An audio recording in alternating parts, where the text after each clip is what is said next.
Bismillahirrahmanirrahim. Assalamualaikum warahmatullahi wabarakatuh. Alhamdulillah, wassalatu wassalamu ala rasulillah wa ala alihi wa sahbihi wa man tabi'ahu wa mawala. Yang sama-sama kita hormati Ustadz Ardi beserta seluruh pimpinan jajaran para majelis guru dari mulai TPQ, SD, SMP, SMA tahfiz sampai perguruan tinggi. Para tamu yang tak dapat saya sebutkan satu persatu, mudah-mudahan semuanya selalu dalam keadaan sehat walafiat, diberikan kebaikan dunia akhirat insyaallah. Amin ya rabbal alamin. Tema kita pribadi anak, cerminan ketakwaan orang tua. Yang namanya cermin itu kalau kita lihat berarti sama dengan yang ada di cermin dengan orang yang bercermin. Jadi kalau mau melihat bagaimana pribadi anak itu, ya bagaimana orang tuanya. Tidak mungkin saya bercermin beda antara wajah saya yang asli dengan yang dicermin, kecuali cerminnya ada photoshopnya, bisa diedit. Maka kalau mau melihat bagaimana anak-anak kita, lihatlah bagaimana orang tuanya. Ada seorang laki-laki namanya Sabit. Dia mandi di sungai. Saat mandi di sungai, dia melihat ada buah apel yang hanyut. Biasalah kita mandi di sungai nampak ada apel hanyut. Lalu kemudian dia makan itu apel sampai habis. Setelah selesai, baru dia berpikir itu tadi yang dimakan itu apel punya siapa. Dia telusuri sungai, dia telusuri kemana ini muara sungai, hulunya kemana. Akhirnya ketemu kebun apel. Lalu dia cari yang punya kebun. Bapak yang punya kebun ini, kata yang punya kebun, betul, saya yang punya kebun apel. Saya tadi mandi di sungai di hilir sana, ketemu buah apel, lalu saya makan. Jadi besar dugaan saya apel itu jatuh dari pohon yang ada di kebun ini. Saya mau minta izin Pak, takut saya apel ini nanti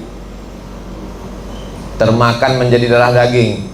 Saya takut mencuri. Cuman saya teringatnya setelah kenyang. Nah, jadi Sabit ini ingatnya itu setelah kenyang. Beda sama tempat kita, setelah pensiun baru ingat.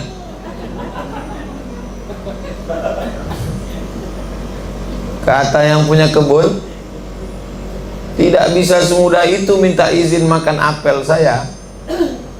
Kamu tidak akan saya izinkan sebelum memenuhi syarat. Apapun syaratnya saya terima. Daripada saya mencari bapak nanti di akhirat minta izin di padang mahsyar, lebih baik saya minta izin di dunia. Enggak apa-apa susah di dunia, karena di akhirat itu hisabnya mencari orang lama.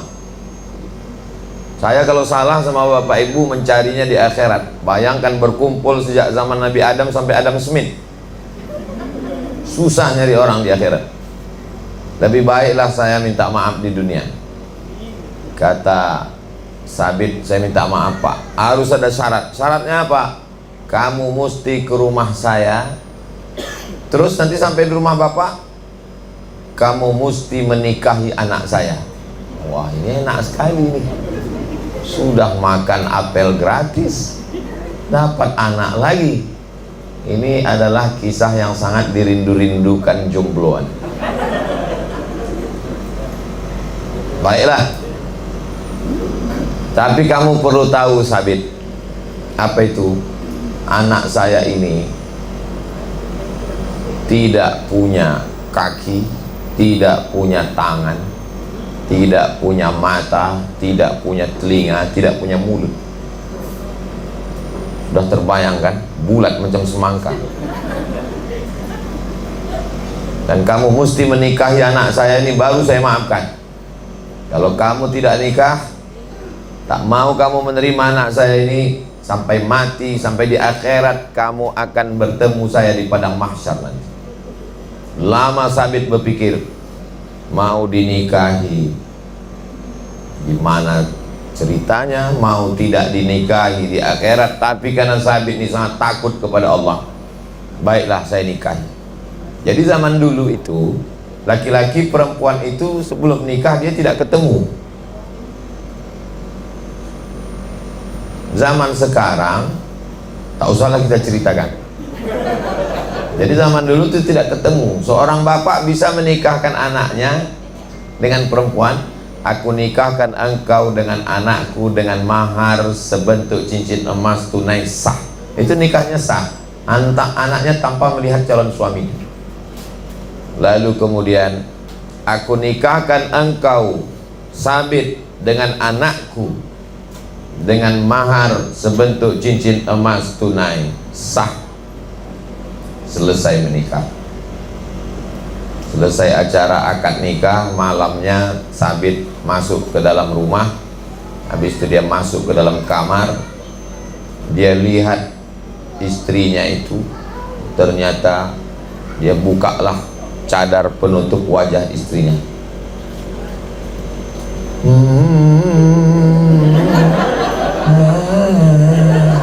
Kalau mau difilmkan nanti, mana tahu ada OSB yang mau buat film pendeknya, lebih kurang backsoundnya itu pas. Kaget sekali Sabit, ternyata istrinya itu punya tangan, punya kaki, punya mata, punya telinga, dan cantik sekali. Kalau ini nanti mau difilmkan, sulit mencari artis Indonesia yang bisa seperti ini. Paksa kita cari dari Turki atau dari Mesir, Maroko. Lalu Sabit terkejut. Akhirnya dia tanya, kata bapak kamu tidak punya tangan, tidak punya kaki, tidak punya mata, tidak punya telinga, tapi apa kamu anak bapak yang punya kebun kurma yang... Iya, saya anaknya. Akhirnya dia tanya, Pak, bapak kan bilang anak bapak tidak punya kaki, tidak punya tangan, tidak punya mata, tidak punya telinga, tidak punya mulut. Tapi anak bapak, dia takut juga, takut salah. 2 kali salah, udah makan apel salah. Ini menikahi anak orang salah lagi, masa salah terus hidup? Kata si bapak, saya bilang anak saya itu tidak punya kaki karena memang kakinya tidak pernah melangkah ke tempat maksiat. Saya bilang anak saya itu tidak punya tangan karena memang tangannya tidak pernah buat dosa. Saya bilang dia tidak pernah punya mulut karena memang mulutnya tidak pernah dipakai untuk membicarakan aib orang lain buat dosa. Saya bilang dia tidak punya telinga karena telinganya tidak pernah dipakai untuk mendengarkan kata-kata maksiat. Saya katakan dia tidak punya mata karena memang dia tidak pernah melihat perbuatan yang tidak diridhai Allah. Maka inilah dia anak saya. Saya nikahkan ke kamu Sabit karena belum ada orang di zaman ini yang mau makan buah tiba-tiba minta maaf. Memang sudah lama saya mau mencari menantu dan kamulah orangnya Sabit. Akhirnya menikahlah Sabit. Sa-nya pakai huruf sa, Sabit. Sabit artinya orang yang kokoh. Kita lanjutkan setelah yang berikutnya. Lalu kemudian Sabit pun minum-minum. Setelah minum baca doa dan seterusnya. Akhirnya lahirlah seorang anak laki-laki, buah pernikahan dari Sabit yang takut makan apel dengan istrinya yang tak punya mata, tak punya telinga, tak punya kaki, tak punya mulut karena tak pernah buat dosa, dengan mertua yang tak memikirkan menantunya ini apa dan siapa, yang penting jujur, takut makan buah apel minta maaf. Pernikahan Sabit dengan anak yang solihah, dengan mertua yang soleh, lahirlah seorang anak laki-laki. Anak laki-laki itu diberi nama Nu'man. Nama ayahnya Sabit, itulah dia Nu'man bin Sabit. Meninggal tahun 150 Hijrah. Nu'man bin Sabit, nama kerennya Imam Hanafi, imam mazhab yang pertama. Yang pertama Imam Hanafi, yang nomor 2 Imam Maliki, nomor ketiga Imam Syafi'i, nomor keempat Imam Hambali. Imam Hanafi nama aslinya Nu'man bin Sabit. Jadi kita kalau kenalan sama orang, kita mesti sebut nama asli dan nama keren. Itu tadi siapa? Ustadz Somad. Loh, kemarin saya lihat di Facebook mirip kayak itu, namanya Anton.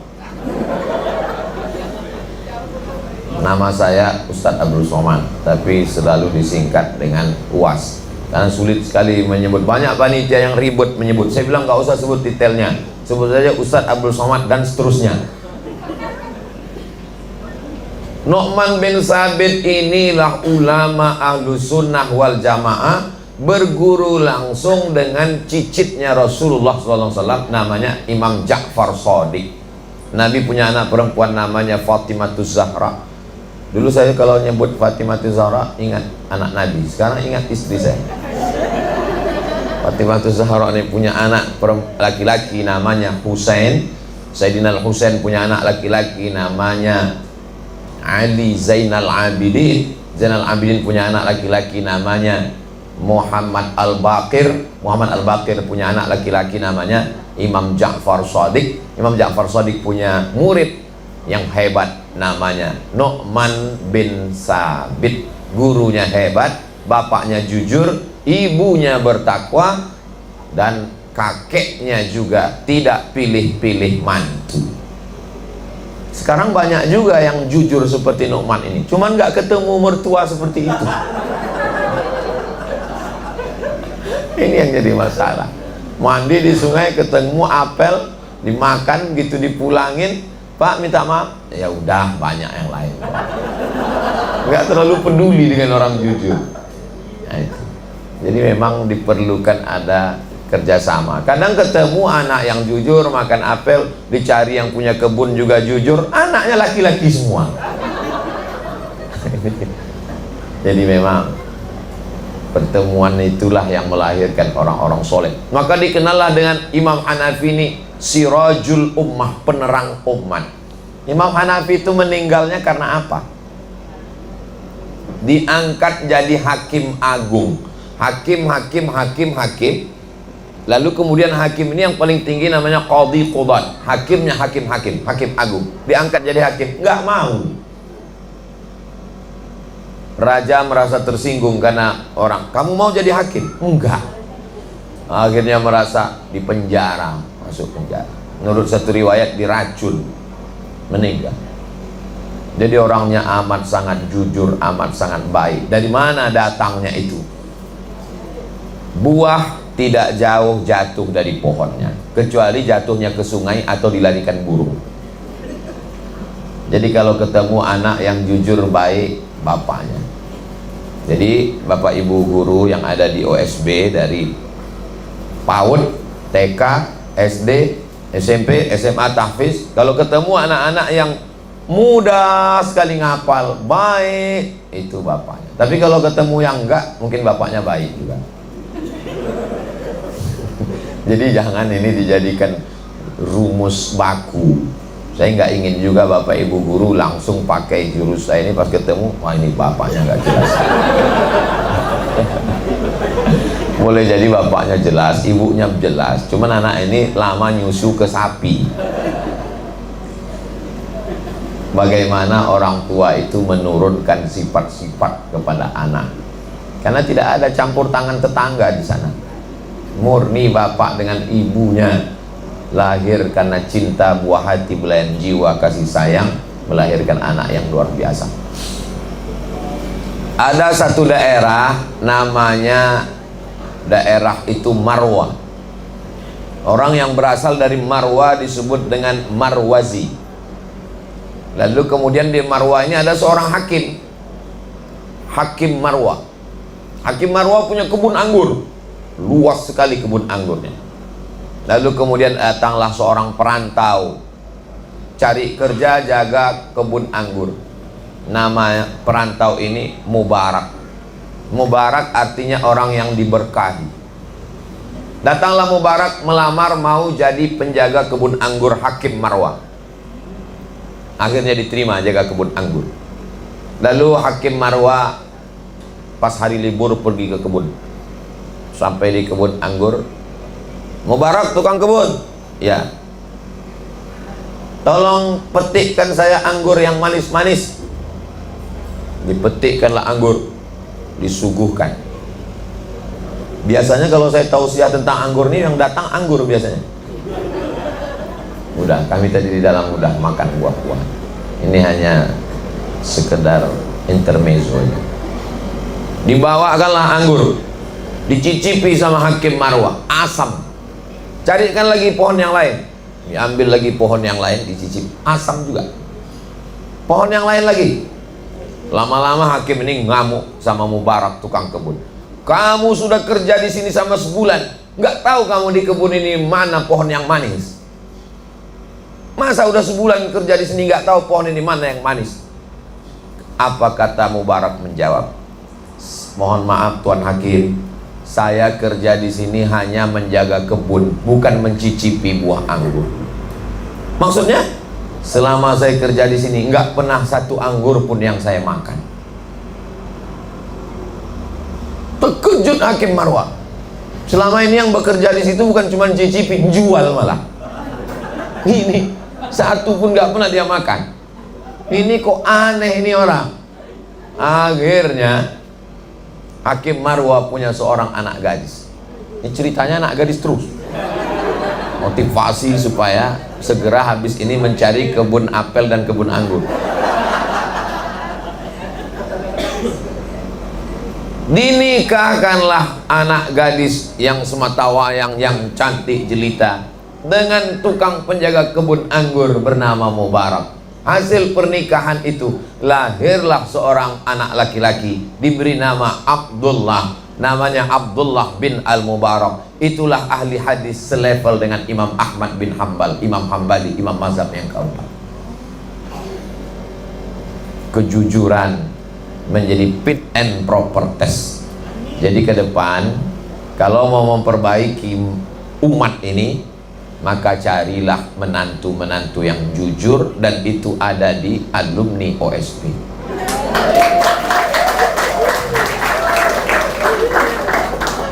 Jadi ibu-ibu yang punya anak kecil, masa depan ada ibu.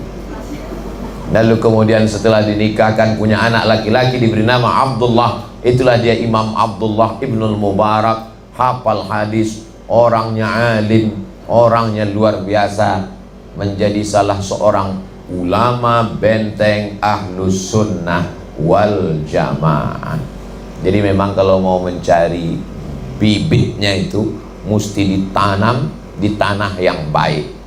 Bibitnya bagus, ditanam di tanah yang bagus, tumbuhlah bunga mawar yang cantik, indah dipandang, dicium harum semerbak. Bibitnya bagus, ditanam di tanah yang tandus, keluar pohon kaktus. Bunganya tidak sedap dipandang, dicium salah-salah hidung kita bengkak, ditusuk durinya.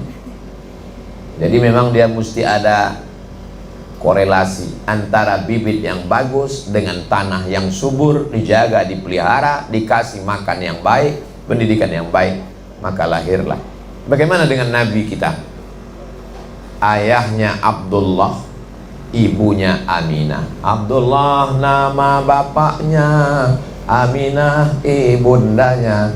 Abdullah hamba Allah, Aminah perempuan yang amanah. Karena bapaknya hamba Allah, Abdullah, ibunya Aminah perempuan yang amanah, lahirlah seorang anak Muhammad yang terpuji di langit dan di bumi. Tapi jangan gara-gara ini nanti bapak pulang ke rumah, pantesan anak kita enggak terpuji karena kamu bukan Aminah. Si istri pun bisa juga jawab, anak kita tidak terpuji karena kamu bukan Abdullah. Artinya ini makna, kalau mau anaknya Muhammad, maka bapaknya mesti hamba Allah, bukan hamba dunia, bukan hamba harta, bukan hamba jabatan, apalagi hamba handphone. Banyak sekarang orang jadi hamba handphone, pagi handphone, siang handphone, malam handphone. Sakratul maut tangan megang handphone. Gimana mau dapat anak yang soleh? Istrinya juga seorang yang aminah, orang yang amanah, perempuan yang solihah. Karena memang tema kita adalah Pribadi anak cerminan ketakwaan orang tua. Bagaimana orang tua, begitulah sifat anaknya. Asli semuanya. Sifat-sifat bawaan karakter, masalah on time tepat waktu, masalah cara bicara, masalah kedisiplinan, masalah takut makan haram. Bibit ini amat sangat baik sekali. Makanya dalam Islam, seorang laki-laki mencari perempuan sifatnya 4. Pertama, lima liha, karena dia anak orang kaya. Jadi adik-adik yang jomblo, yang belum nikah, kalau mau cari calon istri, carilah dia anak orang kaya, kebunnya sejauh mata memandang, dan orang tuanya sudah mau meninggal. Kaya, anak tunggal semata wayang. 5 liha. Yang kedua, wali hasabiha, keturunan. Ningrat, Raden, darah biru. Kenapa disebut darah biru? Ternyata darah yang paling mahal adalah darah biru. Diambil dari hewan yang tumbuh di tepi, yang hidup di tepi pantai, bentuknya seperti motor tank, namanya belangkas. Coba tulis, itu dia mengeluarkan darah berwarna biru, mahal sekali. Cuman kalau bisa istri jangan sampai darah biru, susah donornya nanti. Saya ketika periksa darah, ditusuk sama dokter, diletakkan di kaca, Ustadz Somad, golongan darahnya AB. Inilah darah yang paling bagus Ustadz, susah tertular penyakit dan ini darah yang kuat, kata dokter. Mantap. Tapi kalau kecelakaan, inilah yang paling sulit dapat darah dan banyak meninggal Pak Ustaz. Kadang dokter ini satu sisi membahagiakan kita, satu sisi menyusahkan hati kita. Lihasabiha, keturunan. Yang ketiga, wali jamaliha, kecantikannya. Rambutnya Mbak Mayang terurai. Tak usahlah kita teruskan. Tapi kata Nabi, jangan kau pandang yang 3. Kalau kau lihat karena hartanya akan binasa. Kalau kau lihat karena keturunannya, berapa banyak perempuan dicopot gelar-gelar sukunya karena melanggar pantangan adat istiadat. Jangan kau pandangkannya rupanya, karena wajah musim berganti. Semuanya akan berubah. Perempuan itu ibarat bunga. Bunga itu seperti kuntum yang mekar harum semerbak. Tak lama kemudian dia akan layu. Yang tidak berubah itu cuma bunga plastik. Tapi pandanglah, kata Nabi yang keempat, fasfar bidzatid din, lihatlah bagaimana dia taat menjalankan ajaran-ajaran agama. Itulah yang tidak akan lapuk karena hujan, tak akan lekang karena panas, tidak akan berubah apapun yang terjadi. Zaman boleh berganti, politik boleh bertukar, tapi sifat bawaan ibu akan turun kepada anak. Itulah pentingnya mencari sifat ibu yang solihah.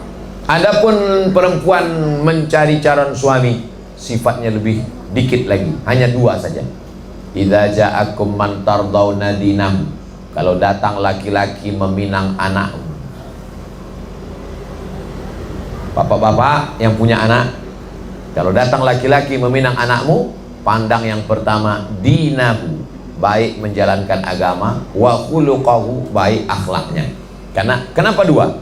Karena ada orang yang akhlaknya baik, sopan. Kalau ditanya, OSB di mana? Di sana. Sopannya luar biasa. Natap kita pun nggak mau, tapi nggak sholat, nggak bisa.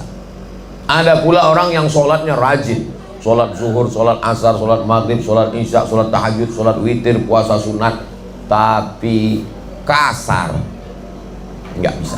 Dua-duanya harus sejalan. Orangnya sopan, orangnya baik, orangnya juga menjalankan agama.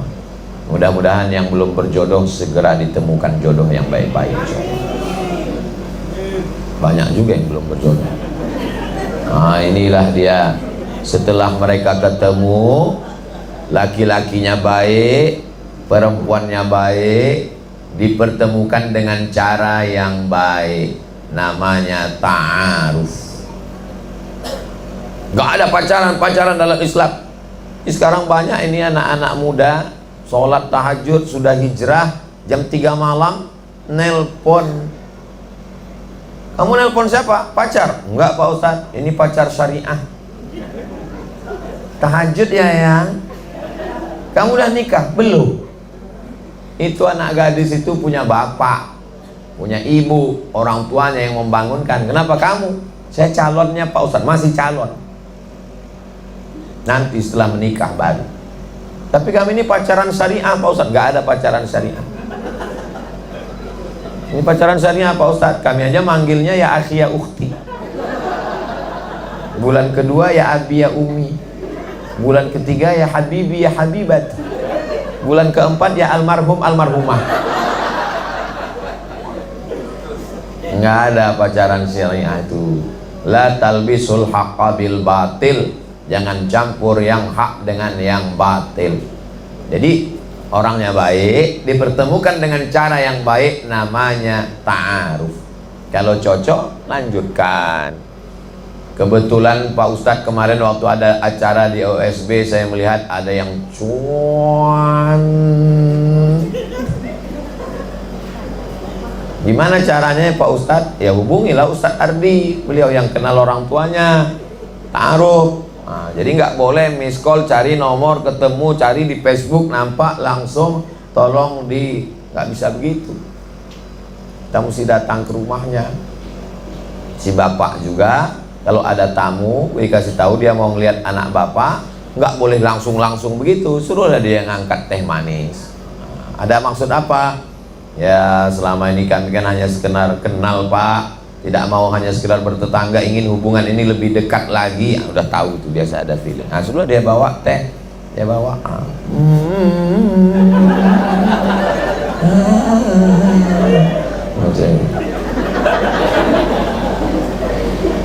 setelah selesai, gimana jadi? Nggak sesuai Pak Ustadz. Rupanya hari itu kelihatan putih karena lampunya terang.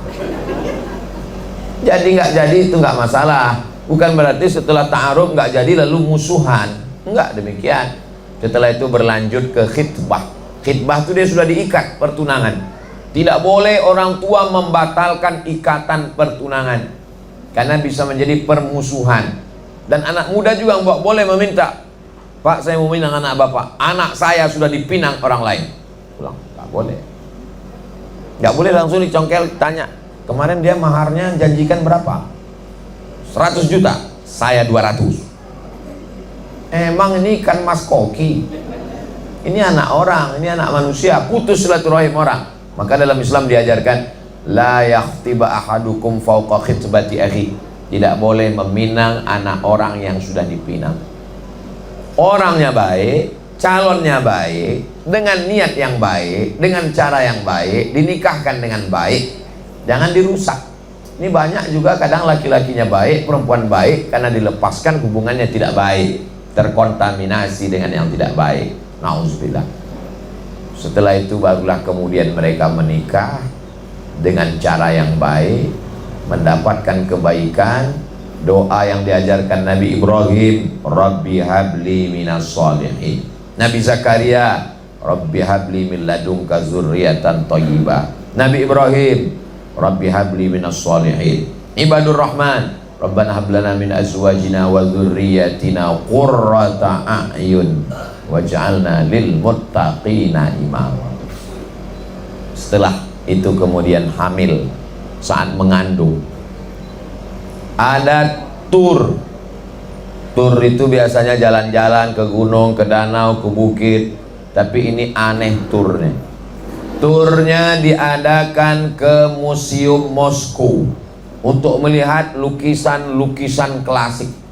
Selama melihat lukisan diiringi dengan suara musik Mozart, Beethoven, musik-musik yang melembutkan hati.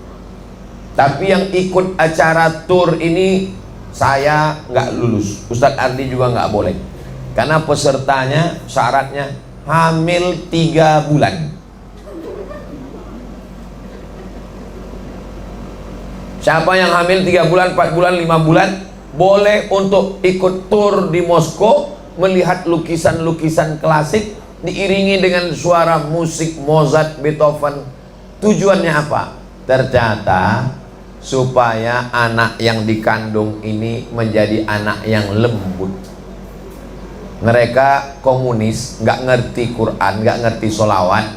Yang dia tahu adalah melihat lukisan yang cantik indah, mendengar musik yang lembut, maka akan lahir anak yang baik, yang lembut. Tapi dalam ajaran Islam, inna khalaqnal insan, kami ciptakan manusia min nutfah, dari sperma, ansajin, ini campur dengan sel telur, nabtalihi, kami uji, ja'alnahu sami'an basira, anak itu bisa mendengar, anak itu bisa melihat. Nabi sudah membacakan ayat itu 1444 tahun yang lalu. Nabi tidak pernah terdaftar di fakultas kedokteran universitas manapun, tapi dia sudah tahu bahwa anak di dalam bisa mendengar. Waktu saya menjelaskan ayat surat inna khalaqnal insana min nutfatin amsyajin nabtalihi faja'alnahu sami'an basira. Menurut ayat ini, anak sudah bisa mendengar dan sudah bisa melihat di dalam kandungan. Waktu saya jelaskan ayat itu, datang kertas. Ustaz Somad, ada kertas dari jamaah. Saya dokter spesialis obgyn. Spesialis obgyn itu spesialis kandungan, bukan spesialis jin. Saya ustadz yang selalu berkecimpung dengan ibu hamil. Menurut ilmu kami, anak yang ada dalam kandungan sudah bisa mendengar, merespon ibunya. Jadi tur yang diadakan di Moskow itu, ketika ibunya mendengarkan musik yang slow, maka anaknya pun tenang di dalam. Jadi dapat disimpulkan, anak-anak yang melompat-lompat itu belum tentu karena mendengar musik metal, tapi ketenangan ibu hamil itu dihasilkan oleh apa yang dia dengar. Makanya disuruh ibu-ibu mengandung itu mendengarkan speaker Quran. Dari sejak Sami ada dalam kandungan sampai sekarang setahun 4 bulan, Februari, Maret, April, Mei, Juni, 17 Juni, setahun 4 bulan, non-stop, tidak boleh ayat Quran berhenti. Berhentinya kalau mati lampu aja. Bacaan Quran harus terus. Jadi yang selama ini ada musik metal, R&B, K-pop dan lain-lain, tolonglah dirubah dulu menjadi lantunan ayat-ayat suci Al-Quran. Zaman dulu belum ada speaker Quran. Jadi zaman dulu kalau ada ibu-ibu hamil datang ke kiai, kiai sebaiknya saya ini baca apa ya? Disuruh baca surat Yusuf. Baca surat Yusuf ya. Cuman kadang ibu ini salah tangkap. Dimahaminya baca Yusuf, surat Yusuf biar anaknya ganteng seperti Nabi Yusuf. Padahal maksud kiai supaya waktu baca Quran ibunya tenang, anaknya di dalam dengar. Itu maksudnya. Kalau ibunya tenang, jantungnya tenang, otaknya tenang, anaknya juga tenang di dalam, pertumbuhannya normal, sehat. Cuman kadang orang kita ini salah paham, nanya segan. Kalau dia nanya, kiai jelaskan, kiai kenapa baca surat Yusuf? Cuman karena dia segan, ngambil kesimpulan sendiri. Baca surat Yusuf biar anaknya ganteng, pas lahir hitam. Komplain sama kiai. Apa nih kiai, saya sudah baca surat Yusuf, anaknya kok gini? Kiai nggak marah-marah. Pas dikomplain kiainya diam aja, dia nanya, bojone di suaminya mana? Ini bodoh. Tujuannya itu lebih pada spiritual, supaya kalau ibunya baca Quran itu tenang. Makanya tidak boleh bertengkar suami istri saat istri hamil. Nanti anaknya kan selalu dikasih tahu dokter, jangan kelahi ya Pak, Bu, banyak-banyak sabar. Nanti kalau ibunya stres, depresi, nanti anaknya begini. Cerminan orang tua. Bagaimana dibesarkan dengan kasih sayang. Akhirnya anak lahir. Di saat anak lahir, dibisikkan ke telinganya sebelah kanan azan. Azan as-salah, seperti azan salat. Hadisnya hadis hasan, ada dalam kitab Sunan Tirmidzi. Jam berapapun anaknya lahir tetap diazankan. Makanya kalau nggak tahu nanya, Ini anak lahir jam 5 diazankan as-sholatu khairum minan naum. Azannya tetap azan seperti biasa, dibisikkan ke telinga sebelah kanan, Allahu Akbar, Allahu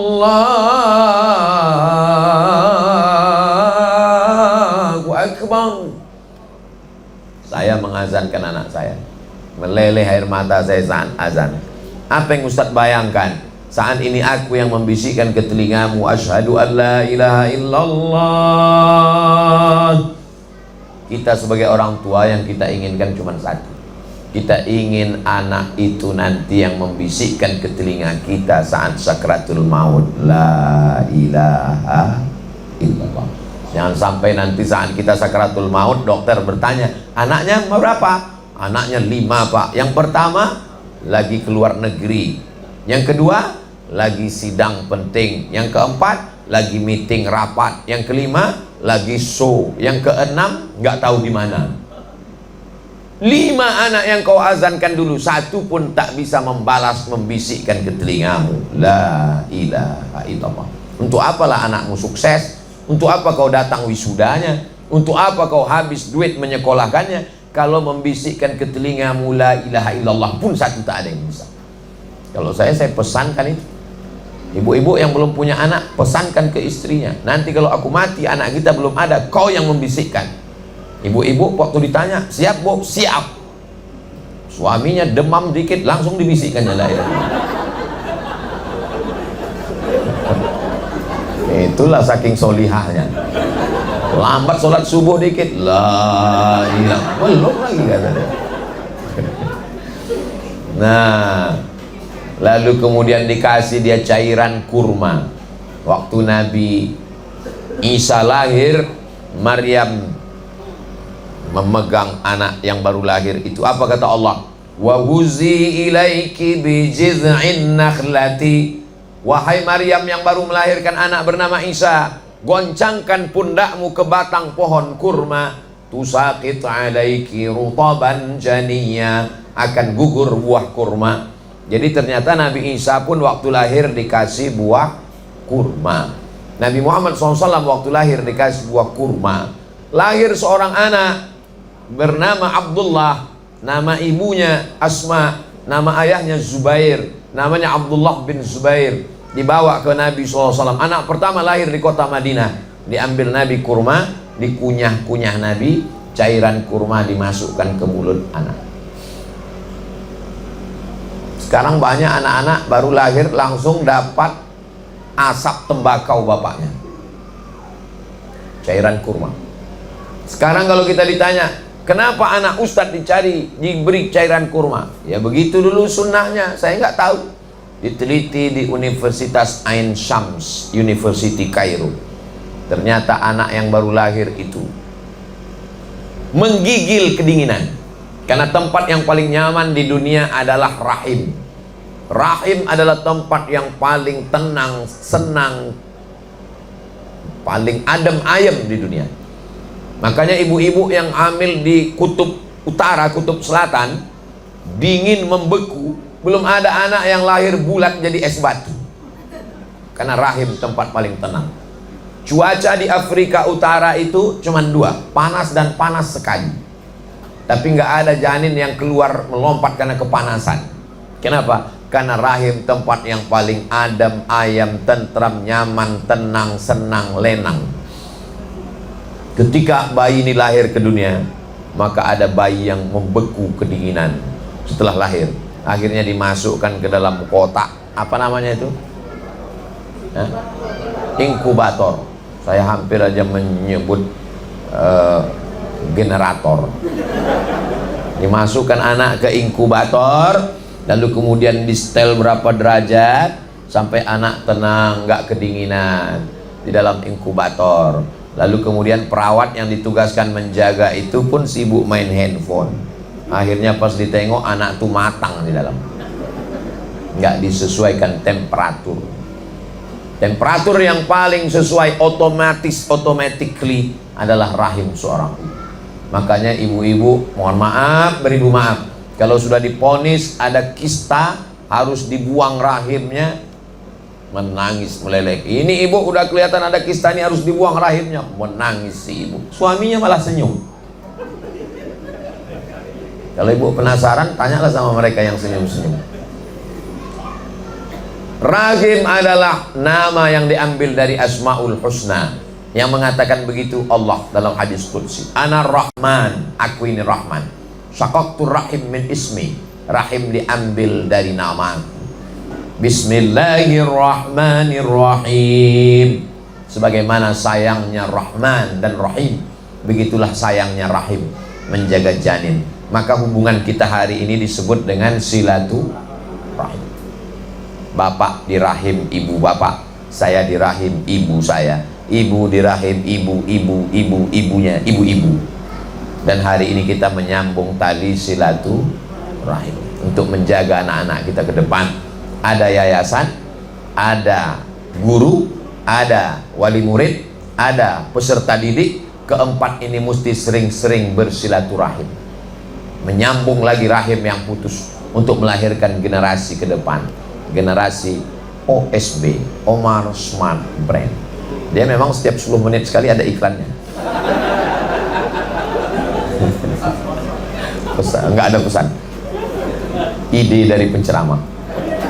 Nah, setelah anak-anak ini dididik dengan baik, memilihkan bapaknya baik, memilihkan ibunya yang baik. Banyak sekarang laki-laki kalau mau nikah, apa kata dia kepada istrinya? Sudikah engkau menemani aku hingga kematian tiba? Kata-katanya tolong diganti. Sudikah engkau menjadi ibu bagi anak-anakku yang akan menemani kita bersama sampai ke surga bersama Rasulullah? Yang sudah terlambat gak usah dipakai lagi, kasihkan aja untuk yang selanjutnya, untuk anak-anak selanjutnya. Nah, ini penting sekali karena ini mindset cara kita berpikir. Kita menganggap ini perempuan hanya untuk menemani kita sampai kematian datang. Enggak, dia tidak menemani kita sampai kematian, tapi untuk menjaga anak-anak kita, generasi masa depan yang melahirkan calon pemimpin, lalu kemudian sampai akhirnya kita bersama dengan Rasulullah Sallallahu Alaihi Wasallam. Dikasih kurma, diazankan, lalu kemudian dipotongkan rambutnya. Rambut itu yang dibawa itu digundul semua, ditimbang seberat perak. Oh kemarin Pak Ustadz, kemarin anak kami itu ditimbang seberat emas. Iya kalau rambutnya tipis. Kalau lahir gondrong, jadi aslinya seberat perak. Jadi kalau dia seberat perak, 1 gram perak 70.000. Nah, ini nanti pas jam 10 itu selesai masuk sesi tanya jawab. Tadi saya mulai jam 9.15, berakhir jam 10.15. Tetap kode etik 600 ml. Walaupun di OSB sama dia. Tetap. Jadi tausiahnya sampai jam 10. Dari jam 10 ke jam 10.15 itu dialog pertanyaan interaktif. Tolong pertanyaannya yang berefek kepada pendidikan anak. Jangan nanti pertanyaannya, Ustadz, Nabi Adam sama Hawa waktu menikah Pak Kuahnya siapa?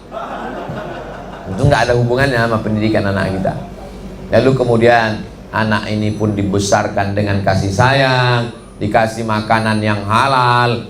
Kalau anak dikasih makan dari tipu-tipu, bohong-bohong, korupsi, kolusi, nepotisme, lalu dibawa pulang ke rumah, dibelikan ke beras, berasnya masuk rice cooker jadi nasi, nasinya disuap anak, sepiring nasi bubur berubah menjadi setetes darah, darahnya masuk ke jantung, dari jantung nyembur naik ke otak, otaknya jadi kotor gara-gara bapak ibunya. Bapak ibu hafal semua ayatnya, nasiyatin kadzibatin khoti'ah, nasiyatin ubun-ubun. Saya kebetulan di panel dengan spesialis otak. Assalamualaikum Ustaz Somad. Waalaikumsalam. Bisa ceramah di kampus kami? Siap. Judulnya tentang otak. Oh salah sambung. Ini nanti di panel 2 Ustaz. Ustaz khusus bacakan ayat-ayat tentang otak. Nanti yang menjelaskannya dosen spesialis otak. Oh kalau gitu bisa. Spesialis otak pun menjelaskan. Ustaz Somad ada otak bagian depan. Otak inilah yang berpikir. Connect dengan ayat yang selalu kita baca. Nasiyatin ubun-ubun bagian depan, kazibatin pembohong, khotiatin pelaku dosa. Yang berdosa kan kemaluan, yang berdosa kan lisan. yang mendosakan tangan. Ternyata tangan, lisan, dan kemaluan diperintahkan otak bagian depan. Kenapa otak bagian depan ini jadi jahat? Gara-gara darah dari jantung yang kotor. Kenapa darah ini kotor? Karena makanan yang kotor. Siapa yang ngasih makanan? Orang tua. Jadi orang tua ini luar biasa. Ada otak kanan, ada otak kiri, ada otak tengah, ada otak depan, ada otak belakang. Yang nggak punya otak, makan otak-otak. Bapak Ibu yang dimuliakan Allah Subhanahu wa taala. Jadi pengaruh pendidikan, sikap, doa, kata-kata itu luar biasa. Maka muncullah ungkapan anak kencing berdiri. Apa namanya kata-katanya itu? Guru kencing berlari, maka murid kencing. Guru kencing berdiri, muridnya kencing maraton. Guru yang pertama bukan guru di OSB. Guru yang pertama al-madrasatul ula. Ibu adalah guru yang pertama. Jadi kalau kita melihat ada anak-anak yang luar biasa, itu pasti ada ibu yang biasa di luar. Karena ibu ini pengaruhnya luar biasa. Makanya saya waktu tausiah ke Malaysia, keliling seminggu, datang jamaah Malaysia, kami nak datang ke Pekanbaru. Mau apa, Bu? Kami nak jumpa emak Ustaz. Kenapa jumpa ibu saya? Saya yang Ustaz. Kami mau melihat mana ibu yang mendidik Ustaz. Mereka datang ketemu sama almarhumah ibu saya tahun 2018, datang Pekanbaru. Mereka tanya emak saya, emaknya Ustaz Samad? Iya. Macam mana Ustaz Samad masih kecil? Iya, sama macam anak kecil lain. Ceritalah mereka panjang lebar bagaimana mendidik, apa yang dikasih makan, bagaimana doanya, bagaimana zikirnya. Karena pribadi anak adalah cerminan ketakwaan orang tua. Jangan jadikan OSB sebagai pabrik. Jangan jadikan sebagai laundry. Ketika anak sudah keluar seperti pakaian kotor, orang tua tinggal ngecek mana yang enggak wangi, mana yang enggak harum, mana yang lipatannya enggak benar, komplain ke laundry. OSB bukan laundry. OSB adalah partner kita sebenarnya yang mendidik anak kita. Tapi karena kita enggak mampu, karena sibuk, wanita karir, bapaknya pergi pagi pulang petang, peras keringat banting tulang, anaknya tidur dia sudah pergi, dia pulang anaknya sudah tidur, enggak pernah ketemu, maka ada yang mampu menolong kita. OSB. OSB ini yang menolong kita. Saya nggak sanggup mendidik anak saya. Anak saya masukkan ke sekolah. Ketika anak saya tes baca ayat, nyambung. Juz 29 nyambung. Juz 30 nyambung. Yang hebat bukan saya. Yang hebat gurunya di sekolah. Saya datang ke sekolahnya, mau mengucapkan terima kasih ke guru-gurunya. Mau saya cium tangan gurunya sebagai hormat saya. Pas ketemu, nggak jadi saya cium, karena gurunya perempuan. Jadi kalau ada orang tua yang marah-marah datang ke sekolah OSB, ini orang tuanya belum nonton channel Ustadz Abdul Somad Official. Subscribe, like, share, and comment. Pas jam 10 sampai 10.15 tanya jawab kita serahkan ke moderator.